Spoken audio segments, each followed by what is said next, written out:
Welcome, everyone. On behalf of Dow Jones, I want to thank you for joining us today for the navigating challenges of trade compliance and export control, specifically geared for Asia Pacific. And I might add to that title, and keep your business moving simultaneously. We all know that trade, the regulatory aspects as well as the enforcement aspects are becoming increasingly complex. And whether that is, managing customer due diligence or supply chain management, financial industries, as well as industrials. Trade compliance professionals, the legal teams are expected to follow and respond very quickly to regulatory changes that can come on rather suddenly. So, good news is that I'm joined today by two really very seasoned experts in this. And the first one is Wendy Weisong. She's a partner with Steptoe and Johnson. She's based in the Hong Kong office. And Wendy is the co-chair of the firm's investigations and white collar defense group. And I can definitely tell you, if you need a very, very solid attorney on your side, she's an expert at navigating multi-jurisdictional complexity that can crop up in any type of an investigation. Excuse me. And as well as FCPA, so Foreign Corrupt Practices Act, ITAR regulations, and then a few of the little bit more niche types of issues around anti-boycott and munitions items. And then I'm also joined by the technology side. And part of the reason that this is so important is because we want you to not necessarily need Wendy's services. Having a really good technology plan in place that can help you manage trade compliance and export controls is pretty fundamental. So we are really honored to have Luca Primarno join us. He's one of Napier's founding members. I first heard Luca speak at an ACAMS conference in 2017. And the thing that impressed me most was he absolutely understood the inherent complexity in trade, let alone managing compliance and keeping the business moving. And this manifests itself in many of the ways that Luke is going to talk to us about today, and how you can use automated decision-making to free up your team to focus on the things that really can't be automated, that need a human to look at, and fine-tune that. So we're very fortunate to have Luca here to share with us. The two panelists will be primarily covering the latest trends in trade compliance and managing that, as well as a focus on the military end user rules and military intelligence rules and some of the new lists. How companies in APAC should adapt to the various changes in global sanctions. So with the focus on multi-jurisdiction, which is great because that's certainly needed, there are still national complexities that can rear its head in opposing jurisdictions. And then the key elements for building an effective trade compliance screening program specifically, because that's really where the rubber meets the road, where it all starts. So I will turn this over to Wendy and, get on with the reason that you folks are all here. Welcome, Wendy.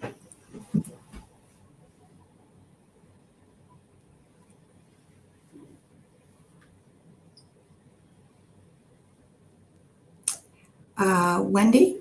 Can you hear me? Wendy, can you hear me? All right. Well, we will, while we're double checking on that, I will again just mention that Wendy is with Steptoe Johnson, based in Hong Kong. And Wendy, can you hear me? Yeah. All right. Well, we are going to work on that. And Luca, if you are ready, could I ask you to put your camera on and unmute, and I'll fast forward to you. Perfect. See, we are nimble Fantastic. here, Dow Jones. It's fantastic. A little bit of improvisation is always good. Can you hear me right? Yes. Yes, sir. Mm-hmm. Fantastic. So, hi everybody, and thanks a lot for the introduction, Anne-Marie. I do remember that kind of meeting in 2017 at the ACAMS, and it was a long time ago, but lots of good memories. So, what I'm going to do today is walk you through some of the key challenges when it comes to third-party screening, in particular name matching, which is kind of some kind of a technical topic. However, what I'll try to do is just make it as business-related as possible. If you have any questions, hopefully I can answer these like at the end of the session. So let's start with the challenges when it comes to third-party screening. I have to be honest, I prepared something like 50 slides, and then I realized I only had 20 minutes. So I'll try and focus only on the key points here. But just to set the scene and the context we are talking about here, we're talking about two main types of processes. The first one is around third-party screening when it comes to screening your suppliers. So you are onboarding suppliers, and from a supply chain management and compliance and trade compliance point of view, how do you ensure that that supplier is not in a sanction list or is not in a high high risk list? And the second part in terms of context is when it comes to trade compliance and screening your transaction, purchase orders, invoices, and so on, just making sure the parties you do business with do not live in a sanction list. So what I try to show here is that, okay, you need a system that makes sure that whichever party you're onboarding, it check against like a third-party list, whether this is OFAC sanction list or Dow Jones list, and make sure that it highlights some of the key potential problems you may have when it comes to matching. And obviously you can see here two pretty pictures. The top one is like your good guy. The bottom one is basically the bad guy, which is me with a mask. Now, what are the key problems when it comes to name matching, and in particular this side of the world of trade compliance? First of all, there is an increase in transactional volume, where this is transaction, purchase orders, invoices, and so on. And there is also an increase in terms of the suppliers your companies interact with, and therefore the more the operational side, the more widgets, invoices, purchase orders you have, the more false positives or the more issues you see when screening against third party. We've seen a lot of our clients dealing with kind of opaque or legacy algorithms, some algorithms that are matching third party or like one of your suppliers with a name in a sanction list, and for whichever reason, they suggest you to review it and you don't quite understand why. So am I going to spend time on it versus am I going to, spend time where the real risk is? We've seen lots of inflexibility when it comes to rules and workflows. So you've got multi-geographical teams scattered all over the world. How are they manage the risk? How are they reviewing the potential matches? And how are they going to escalate the risk? And then it's quite difficult to add scenarios based on your regulation. You've got, names added to sanction lists. You've got different rules your business wants to set in terms of prioritization, and it's not so easy to deal with this. And this type of regulatory challenges also cause operational challenges. So you've got a lot of false positives. You've got names that look the same but are very different, and therefore you spend a lot of time reviewing this.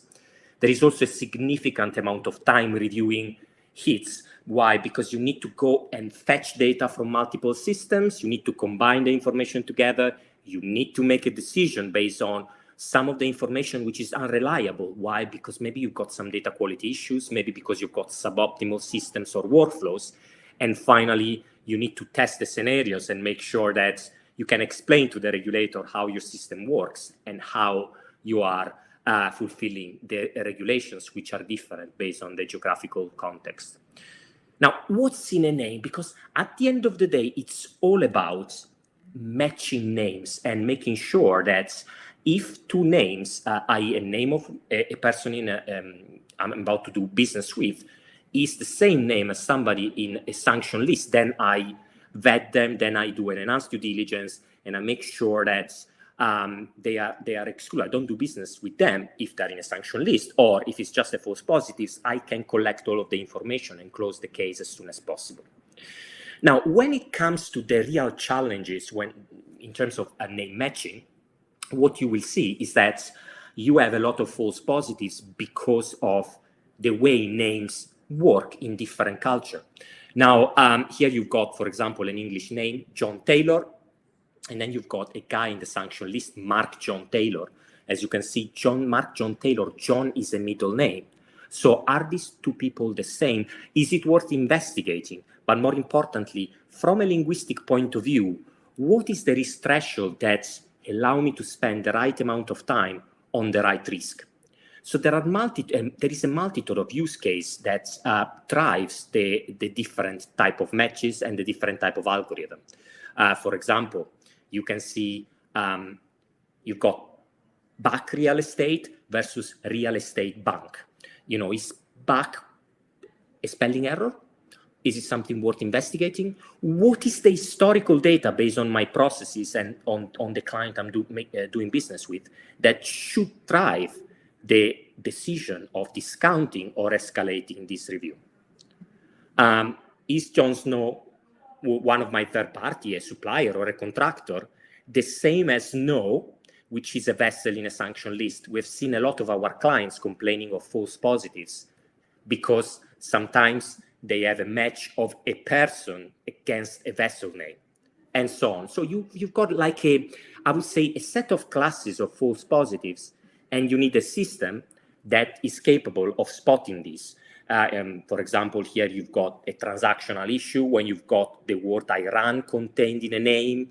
And once again, you need to have a system that is capable of highlighting these as issues and minimize the time you spend on these issues.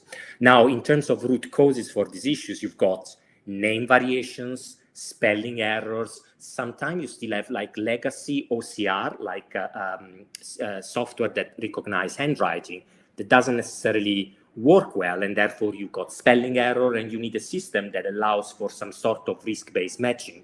And especially when you've got languages such as Chinese, Thai, and so on, you need to make sure you can accommodate for the different type of alphabet, ideograms, and so on. And therefore, the historical techniques that are used for Western type alphabets don't necessarily work. And you need to have a technology that can cope with this type of scenarios.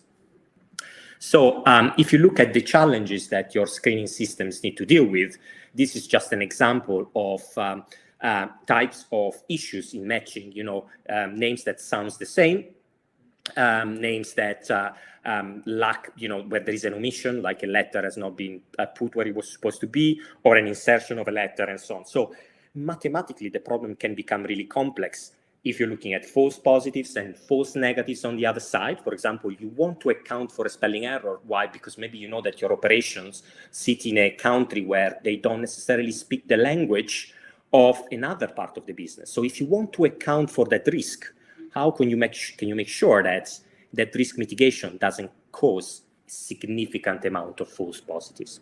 Which leads me to the second part of the session today, which is like looking for a needle in a haystack in milliseconds. How can you do really quickly? How can you minimize the impact on your business? So what I'm going to do now in the next 5 to 10 minutes is to talk about a solution and look at some of the requirements that our clients have. And the basic requirement is that I need to be able to search for names in a third party in a sanction database. How similar are the matches to the criminal or the sanctioned individual?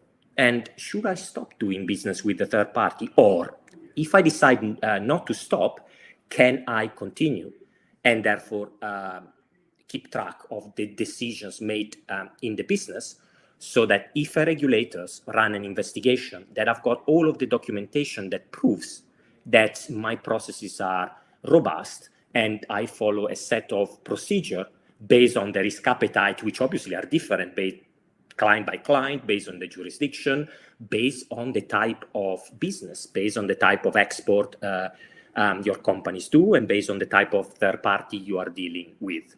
Now, if you look at these requirements and then you increase the level of detail into something more granular about your risk screening engine. So is it possible to set a risk appetite and therefore a risk sensitivity that is somehow correlated with your the way you perceive risk in your business? Do you have rules and scenarios that are based on the type of transactions, on the type of client, on the type of jurisdiction, and so on? And then are you capable of searching through thousands of names in a sanction list or million of names in a, for example, politically exposed person list or some internal list? Can your system learn from the feedback of your analyst? Imagine you've got a compliance team that reviews names and there are maybe 20, 30 or 50 people doing that. Can I have a system that learns from the feedback of these individuals and therefore can build the feedback into the automated decision that the system is making?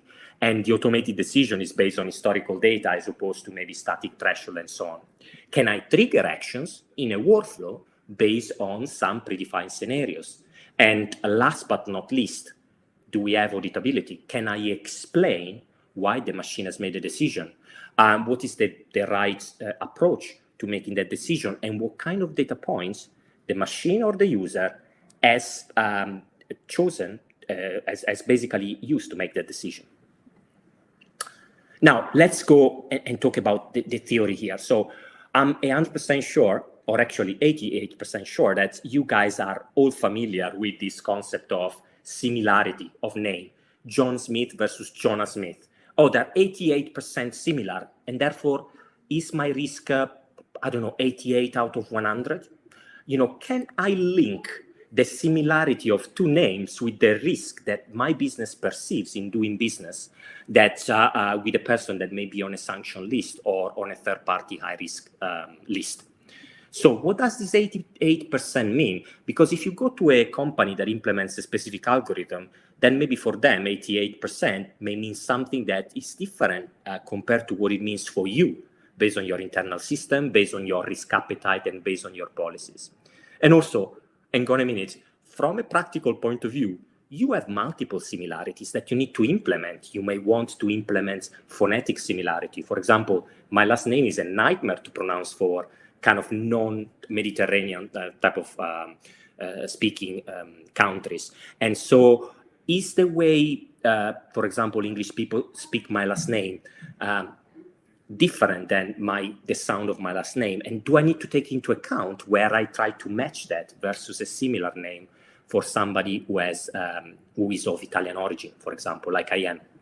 Can I take into account cultural way of basically describing a name? Or, for example, you've got countries where the majority of individuals have got middle name, and more often than not is the middle name driving the right type of matching. And maybe there are other countries like Italy where middle name doesn't matter that much. And is my system capable of recognizing that and scoring the match based on that specific cultural difference? Is the order of words matter? For example, in Chinese, you've got a lot of first name and last name that could be, you can have a first name that could also be a last name, which is very unlikely, for example, in Italy. Or you may have names that are very short. And so how do you account for a spelling error when you've got a name made of 2 characters? So a spelling error for a name of 2 characters means that maybe your similarity score drops from a 100% to 50%. So do you still review that type of match? And then, I can talk about it for forever because I'm quite obsessed with this type of topics. However, the key important point I wanted to basically share with you is that there isn't a simple way to score matching, to score names, to score similarity. And how are you linking that score with the risk or the perceived risk? For example, if you're looking at adverse media and you want to minimize the risk you're doing business with a third party that has appeared in an adverse media news about maybe a fraud case, do you consider the type of risk the same way you're going to consider somebody that may appear in a sanction list for terrorism? And how do you differentiate between the two types of risk? These are all important questions. Now, what is the idea? The idea is that what if I could have like a robot, right? Something, right? An algorithm or a set of algorithms that ingest the risk policies and ingest the historical reviews of hits and discounts based on your teams that are working on this type of screening processes. And what if this system was capable of recommending whether to discount or review a hit based on historical data? Wouldn't it be great if I could give an analyst as much information as I possibly can on the probability or risk that something could be discounted or reviewed? And for example, a system like that could suggest discounting Jonas Taylor versus Mark John Taylor. Why? Because the first name component is significantly dissimilar.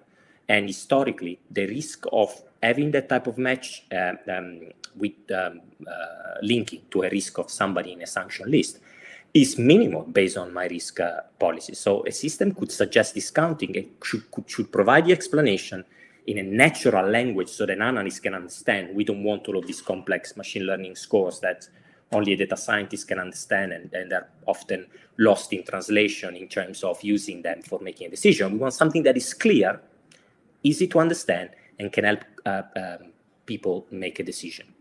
BAC real estate versus real estate bank, maybe I want to review that because based on historical data, we've seen that BAC could be misspelled as bank, and the order of words in that specific case is relevant. So I may still want to review it and discount it. But maybe for another area with a different risk policies, I may want to discount it, and so on. In this specific example, you discount Jon Snow not only because it's part of the TV series, but it's because it's a name, and I cannot match an individual with the name of a vessel. Iran, in this case, Iran, is contained in a last name, in a word, and therefore the context is driving the decision, and so on. It's almost like the use cases I was showing before. You may want to train a system to be able to automatically detect them and discount them, but still storing the rationale as to why they are discounted. How this solution works, this is an example of how we implemented this solution as part of our system. We've got like a screening solution where we connect, and then we've got like kind of a false positives reduction API, which ingests different type of information, rules, data, historical reviews. And then we create a suggestion with an explanation on whether an analyst should review or escalate a specific hits. And there is a feedback loop where we continuously train the machine. What are the benefits? Now, if you take this approach, and I appreciate that you may not necessarily want to use the machine to automatically discount all your hits, but you can use this to, for example, instead of having four eyes check, you can have two eyes. The two eyes check carried out by the machine, and only and then therefore, if the machine decides to discount, then you have only another pair of eyes, like an analyst deciding whether they agree with the machine or not. So you can mitigate the risk, right? But at the same time, save on efficiency by replacing two of the four eyes, for example. Or you can provide an analyst with a quantitative data or historical data for that explains why the analyst should discount a specific match and therefore increase the efficiency, or for some specific jurisdiction and specific risk profile, you can reduce the risk by having the machine suggesting to discount something that maybe it may not necessarily look like a match, because maybe an analyst doesn't necessarily know all of the cultural nuances of names in a different language or in a different jurisdiction. So hopefully I gave you an overview of the problems we see in terms of matching, in terms of names, and I think Anne-Marie will share this presentation with you. We added some resources. We have a blog in our website that can walk you through some specificities of this type of issues. And if you have any questions, just let me know, and hopefully I can answer them and I can help you. Thanks a lot, and I'm looking forward to answer all of your questions. Thank you very much, Luca. As I warned the audience, lots of good information there. All right, Wendy, thank you so much for rebooting and then coming on with us. And we'll go ahead and let you pick up. I'm going to get to your slides. And just double check, you can hear me, right? I can. Great. You can hear me now, right? Yes. Okay. Boy, it seems after 2 years of doing these calls, all the technical issues would all be ironed out. But what we're going to do is we're going to do what we normally do. We give you a substance, and then we give you the practical application. You've now seen the practical application. We're going to give you some substance now. As far as how you can apply what Luca just talked about. So what I'm going to talk to you today about is mostly focusing on one of the most complicated areas that the U.S. has thrown at people over the last couple years, which involves military end use and the various lists that have been compiled by different agencies and revised and dropped and modified. And I'm going to try and give you a little bit of clarity on this. So I'm going to start with the military end user rule. And I'm not going to go into the whole history, but just suffice to say that this dates back to 2007, when there was a licensing requirement by the Department of Commerce, Bureau of Industry and Security, or BIS. They imposed a licensing requirement when the exporter knows or has any reason to know that an item that is subject to the Export Administration regulations is going to be exported or re-exported or transferred for a use that is a military end use in China. Now, in 2020, in April of 2020, there was new regulations that expanded that rule to cover China, Russia, and Venezuela, and just recently Burma and Myanmar.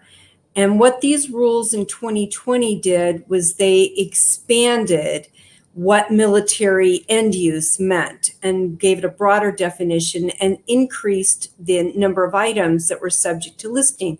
Well, that created, not surprisingly, a lot of consternation, particularly with regard to Chinese end users, because the PRC has a military-civilian fusion. In other words, something might be classified as civilian, but be used in a military end use.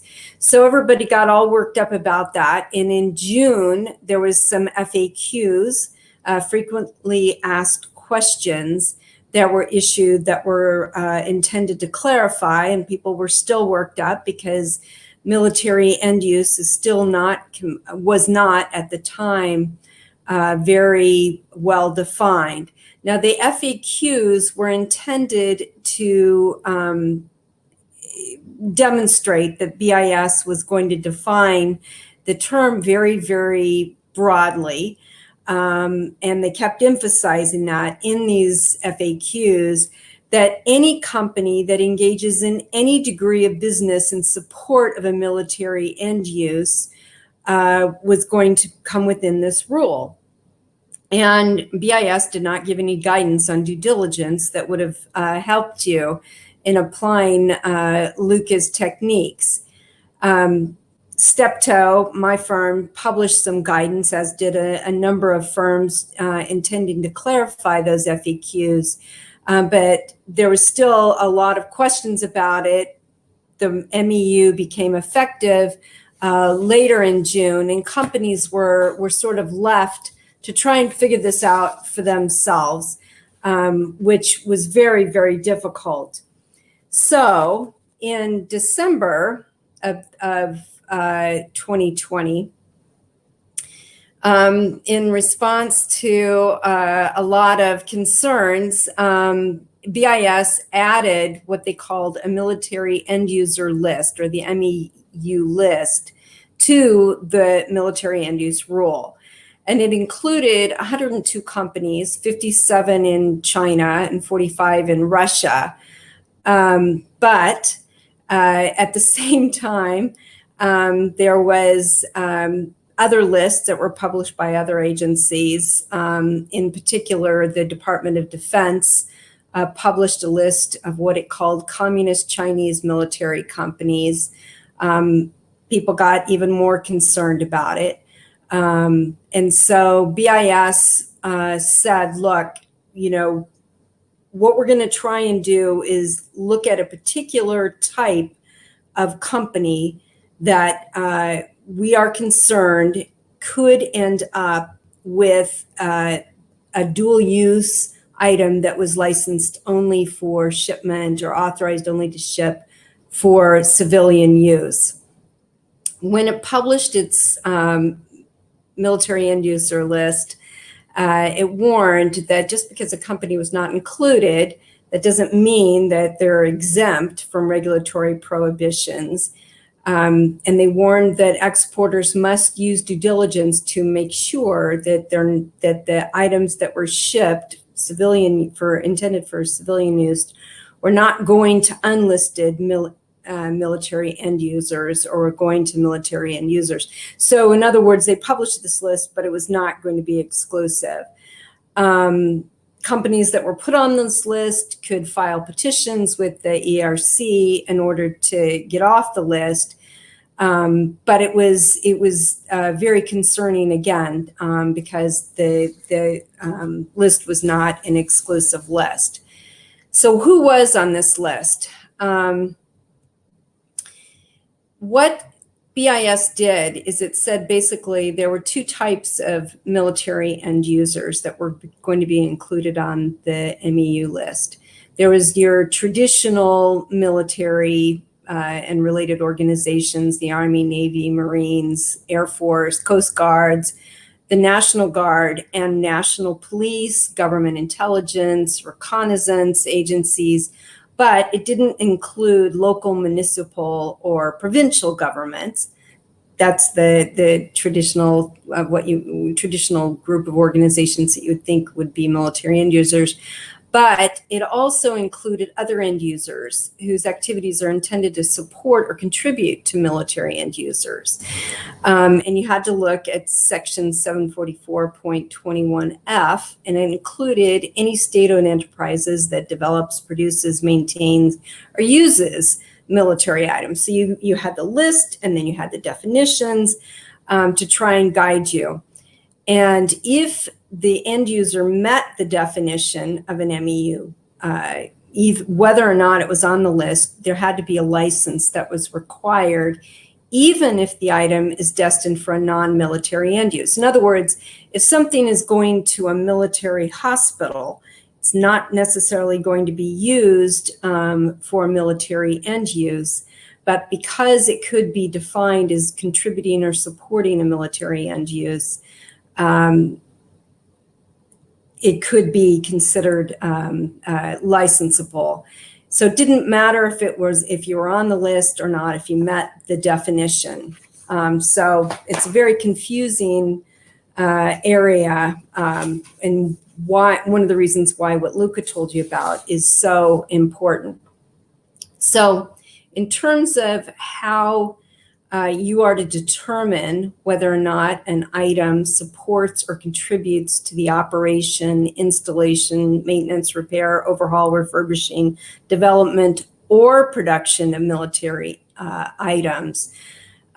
you're going to need to perform due diligence to determine if an item or if an agency or an entity that you're going to be shipping to is part of the traditional National Armed Services or is going to a company that develops, produces, maintains, or uses military items. So before shipment's going to an entity like a military hospital, you have to look at whether the hospital is part of the National Armed Services, and you have to look at the patient population, or whether that entity develops, produces, maintains, or uses a military item. So one of the other things that BIS said is that you start with the military end use list.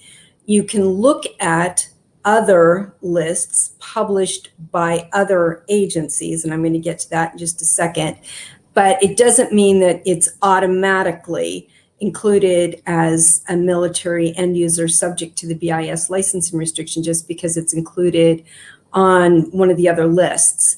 You have to look at what the activities are of the end user that's going to be getting the item. And the key is if you know that an end user has a subsidiary or has a parent that's an MEU, you have to look at what the affiliate activities are. So it just really points out how important the due diligence is in looking at how an item is going to be used by the entity that you're shipping to. The agencies made a lot of bright, very broad statements because of the military civil fusion efforts that I was explaining about, where something that technology or software that was going for civilian use could be diverted to a military use. You have to look at how that item that you're shipping could be used if it were diverted. So it's again one of those very tricky areas of due diligence. In terms of the product types that were going to be covered by the expanded military end user rule, BIS, had the list, but the lists primarily deal with materials processing, electronics, telecommunications, information security, sensors, lasers, propulsion. But it could be, it doesn't necessarily need to be the advanced types of electronics and softwares. It can be just very basic types could be caught, again, depending on who the end user is. If it looks like when you apply for a license that there is a possibility that a military end user is involved, there's going to be a presumption of denial in terms of that license application. So, it's one of the things where people apply for the license, in order to be cautious, which is, good practice. But you have to understand that in applying for that license, it's going to be reviewed basically presumptively and denied.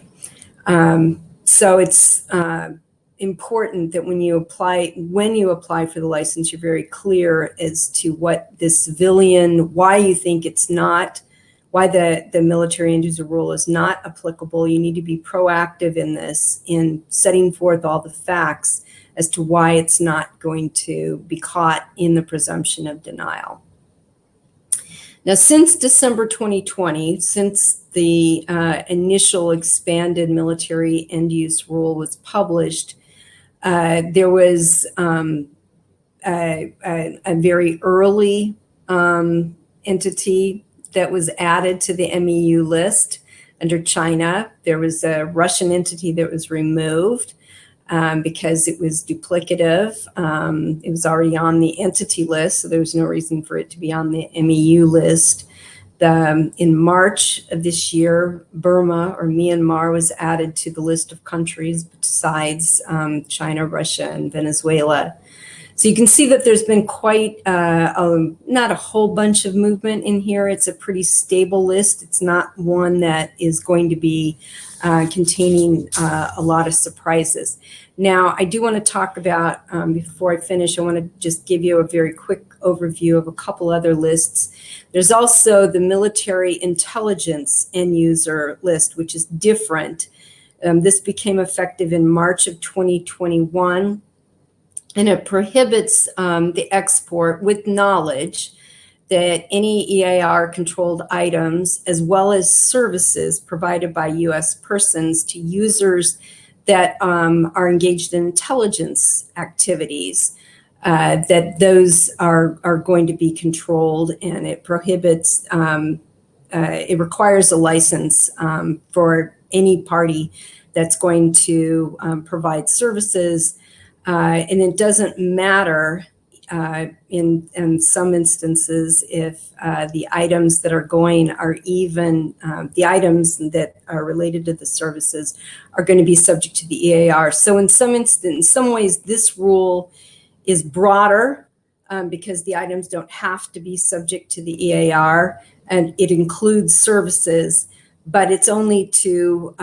military intelligence end users, and particularly designated military intelligence end users. So the countries, the MIEU applies to China, Russia, Venezuela, and any of the E1 countries, Cuba, Iran, North Korea, and Syria, whereas the MEU rule only applies to the 4 countries that were listed. The scope is different because the MIEU covers the transfer of items that are subject to the EAR, regardless of whether the items are identified in supplement number 2, and U.S. persons are prohibited from providing support to MIEUs. So it's broader in some instances and narrower in other instances. And then finally, I just want to make sure everybody understands that the MEU list is different than the Chinese military industrial complex company list, the CM, now called the CMIC list, not the CCMC list. That doesn't exist any longer. I'm not going to go into all of that. This is both of these lists, the MEU list and the CMIC list, are different than the Department of Defense list, which is the CMC list. All of these lists have different criteria, but what they are all trying to get at is the prevention of sensitive technology going to certain end uses and end users in China, as well as the other countries I mentioned that were applicable to the other rules.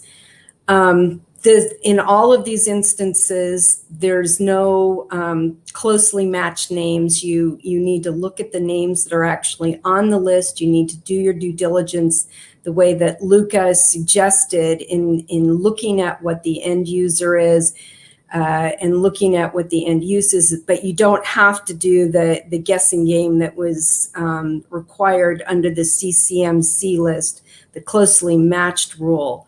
There's no 50% rule in any of these. In other words, you don't have to look at the ownership of the controlled 50% by a government agency. You don't need to look at that, or by one of these military end users. Just look at the list. The other difference is the CMIC list isn't prohibiting the export of goods and services. What the CMIC list is looking at is this publicly traded securities and securities that are derivative of those securities. So it applies just to particular transactions and investments, as opposed to the military end use and MIEU list. So I know that was a lot of different lists I threw at you there, and I'm happy to answer any questions. This is very confusing, But when people start throwing around military end user, make sure you understand which list they're talking about. Make sure you understand which agency you're talking about. The MEU list has to do, and the MIEU list is the Department of Commerce. The CMIC list is OFAC. Just making sure, and we're going to send you these slides in order to walk you through it, and so you have it as an easy guide. But each one of these lists is very targeted at a particular set of criteria, particular purpose, and a particular impact that the United States is trying to exert. Hope that's helpful. Thank you, Wendy. Well, while you're on this slide, I have a quick question that came in with a pre-webinar provided question, and it does have to do with the CMIC list. And as you well know, trade compliance professionals are oftentimes kind of man in the middle, where, the business side of an organization, is very determined to go forward with a transaction. And then the very nature of compliance is that we want to be, a little bit more cautious. And one of the areas where supply chain staff, export compliance practitioners are continually kind of being pressed by their organizations to move forward with transactions is for companies that are on CMIC. They are not on entity, obviously, and they are not on BIS's MEU list.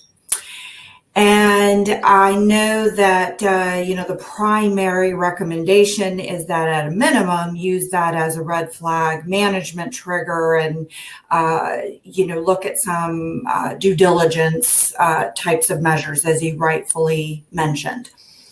So my question is, what other guidance might you provide to the many compliance practitioners day in and day out that are here on this webinar today, and those that will be listening tomorrow on the recorded event? What other advice would you provide, Wendy? So again, these lists are very different. Mm-hmm. They're implemented and administered by different agencies, but understandably, all these agencies are also talking with each other and consulting with each other, and they have input as to how these lists are compiled. They're sharing information. When a company appears on one list, but not other lists, it's because they don't fit the criteria necessarily of the particular list that they're not showing up on. There's a decision that's been made by an agency using its discretion not to put a company on its list. There's no automatic decision that if you are on the CMIC list, you're automatically included on the MEU list, because the impact is different. In some, there's absolute prohibitions, and others there's a licensing requirement so that the agency knows what's going on. So the advice that we give is that if you're considering a company and to export a good, for example, under the MEU list, companies not on the MEU list, but it might show up on the CMIC list. What we would recommend is that you take a hard look at what the end use is that the particular item is going to have, what the particular company is involved in, what the activities of the particular company is, so that you can make a judgment in doing your due diligence as to whether or not it would actually apply. So, Matt Borman from who is the DAS for BIS has said specifically, just because you're on one list doesn't mean you're barred under the other lists. But it is a red flag, and we tell companies that. Right. Well, that is a perfect segue, folks, into our Q&A time. And so we do encourage you to post questions to the Q&A section of the platform. And we are going to ask the panelists to turn their cameras on and unmute themselves. And I will go ahead and kind of fire out the questions. So as usual, there are a whole lot of questions, Wendy, so buckle up. But I'm going to twist these questions a little bit because, again, I know that how you manage something from a legal perspective versus an operational perspective can be quite different. So, Luca, one of the pieces of long-term guidance that fabulous attorneys such as Wendy has been handing out to industry since these new lists came out is exactly what she said, looking at the partners a little bit more closely, even if they're not on a list for which your transaction, whether it's a financial or an export-focused transaction, you need to look at the partners a little bit more deeply. And to that end, Dow Jones has built, a custom list of military affiliated companies with those that are named. But coupling that with the idea of end user questionnaires and automatic grading of end user questionnaires to highlight risk.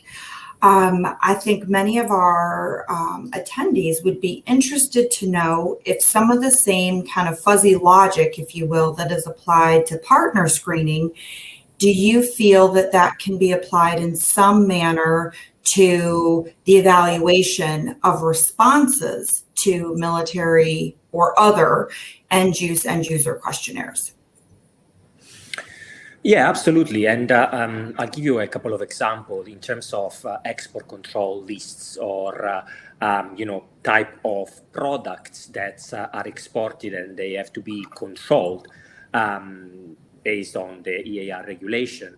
What you can do, you can use the same technology to identify keywords or contexts that may require further investigation when you look at the product you export, for example, or when you look at the names you are dealing with. So we can absolutely use the same technology. The question is, what is the context and how is your risk appetite with dealing with it? Because you may have for example, a material that could be used in a dual use list, and that material could be a microprocessor.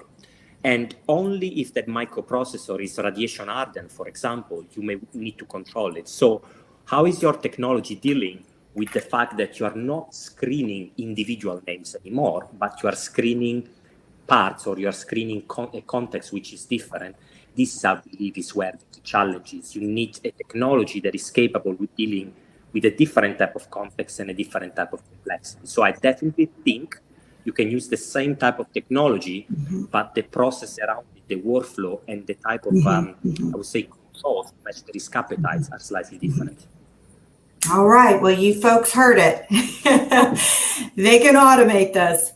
And part of the reason, just the, operational side that's important is we also, and one of our attendees posted this question today as well, for distributors, resellers, Wendy, in China, in Russia, where you may not necessarily have knowledge, but knowledge could be obtained. How far does someone have to go So the specific question is resellers, distributors, but it's also just the idea of gathering information from them in order to screen.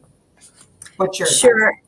And that's the age-old question. Yes. And I have to say, as a former regulator, when I was at BIS, and I know this is still the case, is nobody's trying to play gotcha. What they're trying to do is they're trying to, where you've got a reason to know, they're trying to get you, the exporter, to look at what information there is available, and to use your common sense. And, if you see on the website that's publicly available that the company has a connection, that it's supplying the military, that some of its customers that it's bragging about having are military based, the agents can figure that out, and they're gonna hold you responsible for that. Mm-hmm. But if it's a distributor, if this is mass market technology, mass market software that's just going to a distributor, it's going to be put into hundreds of different types of items. BIS and the different agencies aren't going to hold you responsible for knowing where every single chip goes to, that type of thing. Mm-hmm. It's getting you to perform essential due diligence, that if there is a red flag, that you follow it up and you don't turn a blind eye to it. And there's a myriad of examples mm-hmm. of those red yes. flags where you're just paying too much for something, or there's a circuitous routing and they're sending it to and this is a true case, a nut factory, some night vision equipment, that kind of thing, so they're asking you rodent control. I remember that. That is a permitted end use. Please. Sure, you can make those arguments. Yes. So there has never been a yes or no answer, as Wendy highlighted, for the audience members that asked this question. It has never been a black and white answer about how far you need to look within your resellers and distributors. Wendy just gave great advice as to when you need to be a little bit more Sherlock Holmes as to what these resellers and distributors are up to based on your products, and how they could be used. I would just add to that, auditing your resellers and distributors, monitoring their websites, their social media, how closely are they doing business with government entities in China. If they are, you might want to tread lightly. Somewhat similar to the question that we had a little bit earlier about the various lists. When a name is on one list and not on the other, let's say it's a subsidiary or an affiliate that's on the 1,000-some name State Department list, but was never on an original, DoD list. We went from having no list besides the entity list to having a plethora of lists. So Aria, good longtime friend of mine, asked the question about how to handle, when someone's on one list versus another. The easiest way to address that is you need to treat any of them as a red flag if they're on anybody's list. Wendy concurred with that. There's one kind of carve out to that, and it is specifically around the entity list. The government has removed names from military lists when it is also on the entity list. And Wendy, would you consider that kind of evidence, if you will, that names historically published on the entity list for national security or proliferation concerns should also be treated along with the names on the named military end use list? I think, well, no, because it's a totally, they're different purposes. basically what any of these lists do is that they give the agencies an opportunity to look closer at where an item is going, either through licensing that you have to apply for the entity list, or licenses you have to apply for the MEU list. But the lists are different purposes. They have different scope. They have different intent. You have to get, there's different officers that review the licenses that are submitted for entities that are on one list as compared to the other lists. So again, you can't make any assumptions. You wouldn't, just because you're on the example where a company was on the entity or was put on the ME list and they realized they was already on the entity list, that type of thing. That's an example of where they're just trying to avoid duplication of effort.